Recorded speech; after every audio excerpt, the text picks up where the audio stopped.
Usually when we talk about a medical diagnosis, there's this expectation of precision. Right, like an exact science. Exactly. You break your arm, the x-ray shows that jagged white line, and the doctor just points at the screen and says, well, there it is. You can literally see the problem. Yeah. We really like things to be visible.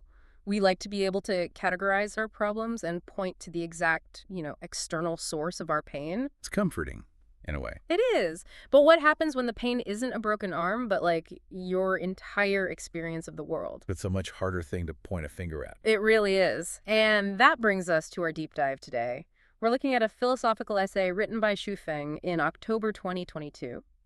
It's titled, Those in Pain Cannot Enter Heaven. A very bold title. Super bold. And today we are going to explore its central, highly controversial premise. It basically asks you to reconsider if your pain comes from the outside world or if it's actually a symptom of a conscious illness. Okay, let's unpack this. And just to set the stage here, I think it's important to clarify our role. Our goal today isn't to endorse this philosophy or tell you how to live your life. Right, we're not taking sides. Exactly. We just want to objectively examine the author's really fascinating core premise, which is, like you said, that pain isn't a natural reaction to life, but a symptom of this conscious illness. So to start, the text gives us this massive, almost overwhelming catalog of human suffering. I mean, it lists everything. It really leaves no stone unturned. Yeah, you've got the grand cosmic inevitabilities, right? Like birth, aging, illness, and death. But then it doesn't just stay in that abstract realm. No, it brings it right down to earth. Literally, it places those huge existential themes right next to like highly specific mundane anxieties.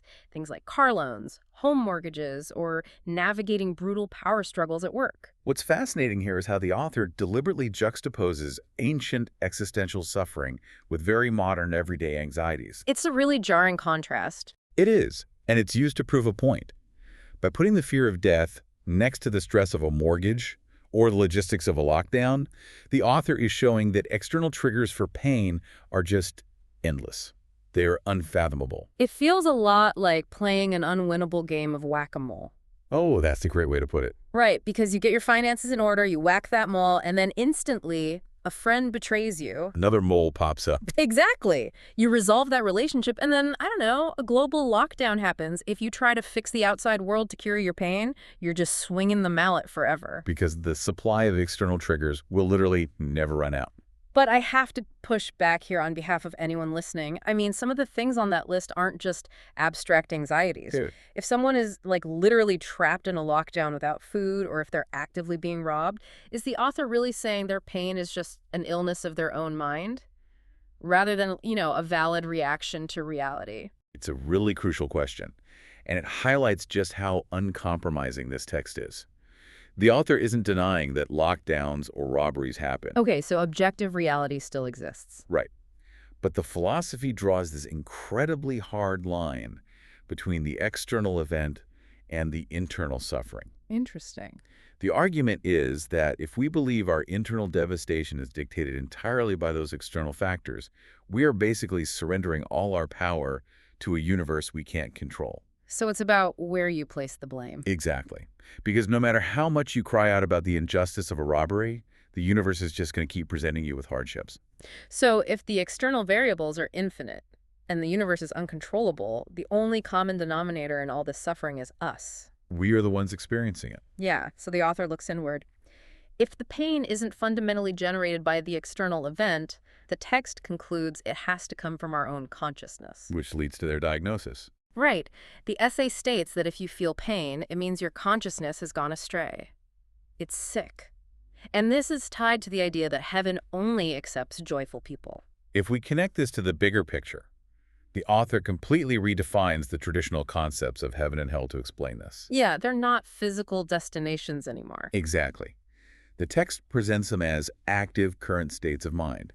There's this thought experiment in the essay where you take someone with a sick consciousness, someone who always blames the outside world for their misery. And you drop them directly into heaven. Right. And the text argues that even in perfect paradise, this person would still experience endless pain. Because they'd find something to complain about? Yes. Their internal operating system is just built on dissatisfaction. Conversely, if you put someone with a perfect consciousness into hell, they wouldn't feel pain. Here's where it gets really interesting. Think about it like having a faulty internal thermometer. Oh, I like that analogy. Imagine your internal thermometer is permanently stuck reading freezing cold. It doesn't matter where you travel. You could be dropped onto this perfectly sunny tropical beach. Beautiful weather, warm sand. Exactly. But because your thermometer is broken, you're shivering. You're bringing the winter with you to the beach. And the beach isn't to blame for that. No, the environment is flawless, but your internal mechanism is filtering reality through this lens of freezing misery. And that broken thermometer is exactly what the author calls the conscious illness. In fact, the author states that we are currently in heaven, but we feel life is unbearable because our consciousness is in hell. It's a huge shift in perspective, but to really test this, the essay moves from these abstract ideas to a highly specific, super emotionally charged example. Which forces us to look at the different types of pain. Right. The text breaks human suffering into three categories: physical, mental, and spiritual. And understanding those is essential here. Physical pain is the bodily reality, like a broken arm.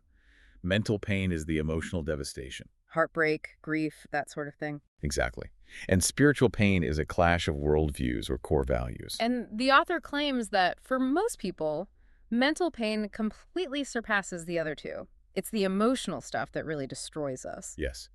And to demonstrate how this mental pain is internally generated, the text asks you to imagine a really provocative scenario. The infidelity thought experiment. Right. Imagine you fall in love with someone.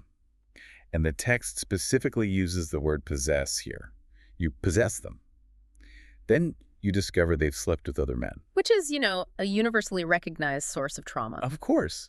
And the author asks, how would you feel? Painful, right? Obvious. But then the text asserts that if you feel pain here, the problem lies entirely within your own hellish consciousness. Okay, wait a minute. If a partner cheats on you, the text claims you are the one with the problem. That's the argument. That is an incredibly tough pill to swallow. It feels like victim blaming, telling someone their grief over a betrayal is just their own sick mind. This raises an important question about the psychological mechanics the author is talking about. We have to look at expectation and ownership. Okay, break that down for me. In this example, the suffering isn't a physical injury. It's entirely mental and spiritual pain.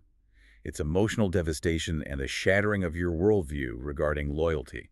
It's the story you told yourself about the relationship falling apart. Exactly.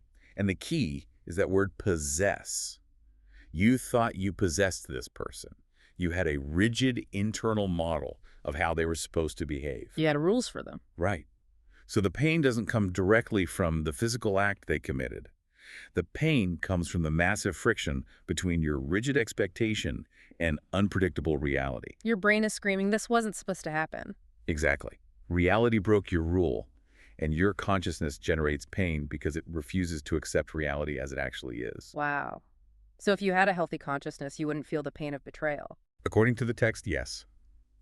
You would just observe that this person's actions no longer align with your life, and you'd calmly walk away. The very fact that you feel that localized hell of betrayal proves you are dependent on controlling others. And since you can't control other people, you're guaranteed to suffer. That is heavy. So if this intense mental pain comes from our expectations clashing with reality, what is the actual root cause? Like, why is our thermometer broken in the first place? The author gives a very unflinching diagnosis here.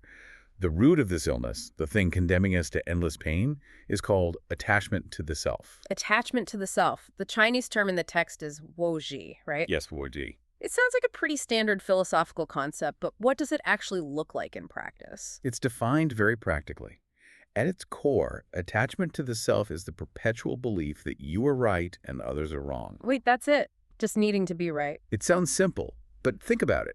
It's a catastrophic flaw in how we process reality. Clinging to your own rightness creates all those rigid expectations we just talked about. Because if I'm right, the cheating partner is wrong. The economy is wrong. The lockdown is wrong. Exactly. You are demanding that the universe conform to your sense of justice. You're refusing to reflect on your own mind, which the author calls being obstinate and unenlightened. And the stakes for this are cosmic in the essay, right? Oh, absolutely. The text states that if you attribute your pain to external factors without self-reflection, you will be trapped in endless pain, even across 10,000 years of reincarnation. 10,000 years of just carrying your internal winter around. Lifetime after lifetime, because you refuse to take the medicine. And the medicine is letting go of this ego, this need to be right. So what does this all mean? Think about this attachment to the self like a massive, incredibly heavy suit of medieval iron armor. Okay, paint that picture for me. You look at that endless list of external threats from the beginning, the financial ruin, the betrayals, the illnesses, and you think, I need to protect myself. I need my sense of being right to be the armor that keeps me safe. You build a defensive shell against the world. Yeah, but the reality is, you're walking around carrying hundreds of pounds of rusting iron. You can barely breathe, you're exhausted, you're miserable. And because you're in agony, you yell at the world, look what you're doing to me. Blaming the external variables again. Exactly. But according to the text, the world isn't hurting you. The armor itself is suffocating you. The very thing you built to protect your ego is causing all your misery. And taking off that armor requires you to accept complete vulnerability. It means abandoning the demand that the universe conform to your expectations. The need to be right is the ultimate barrier to heaven. Because being right requires the world to be wrong. Exactly. As long as you focus on the wrongness of the world, you stay anchored in hell. Wow. It is just a phenomenal, deeply challenging journey this text takes us on. I mean, we went from an overwhelming list of everyday sufferings to realizing that fixing the outside world is mathematically impossible. We covered a lot of ground. We did. We explored heaven and hell as current states of mind and wrestled with the really tough premise that our own ego, our heavy armor, is the true source of our pain. It really forces you to stop looking out the window for the source of your misery and start looking in the mirror. It totally does. But as we wrap up this deep dive, we want to leave you, the listener, with a final thought to ponder. Something that stretches the implications of this text even further. Right. If the only way to cure this conscious illness and enter heaven is to completely let go of our attachment to the self and our need to be right. Yeah. Does that mean true ultimate happiness requires us to abandon our sense of individual identity and justice?